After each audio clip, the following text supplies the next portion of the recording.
Alam niyo, when we talk about Filipino series, usually yung mga problema dyan ay may nililigaw na twin, Ano ginagawa mo?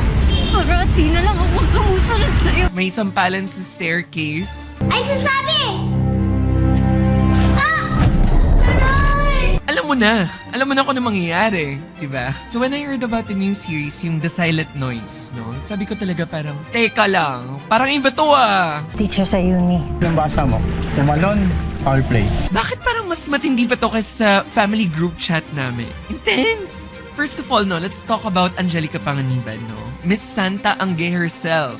Para lang malinaw ha, top priority ko, pamilya ko. Alam niyo kung may isa lang talagang Filipina actress na kayang umacting na parang wala na tayong pera, no? Wala na tayong pambayad sa meral ko. Si Angelica na yun.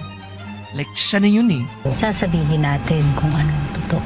Like, that's her energy, no? Very natural, very messy, very emotional damage ng malala. Kasi when you cast the Angelica, no? Sa ganitong type of series na may mga pasikreto, you already know that the show is too good. Then you have Zanjo Marudo, no? Alam niyo yung parang mga Filipino tatay, no? Sa mga drama, na parang sobrang tahimik, sobrang calm, sobrang okay ka lang ba anak? Paano kung maungkat yung nagawa ko dati? But at the end of the day, alam mo na parang, bakit parang may tinatago siya?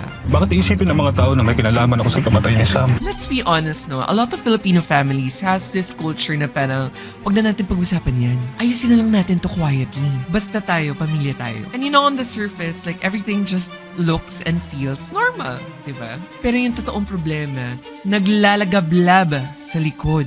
And if you're gonna think about it further, alam mo, it's not actually a fantasy plot. It's actually our Sunday lunch. Maraming nakabantay sa kaso, pero hindi lahat gusto malaman ng katotohanan. So if you're expecting another Filipino drama na may sampalan, may slow motion walk, may zoom in sa mata na may matching na background music, this one might actually surprise you.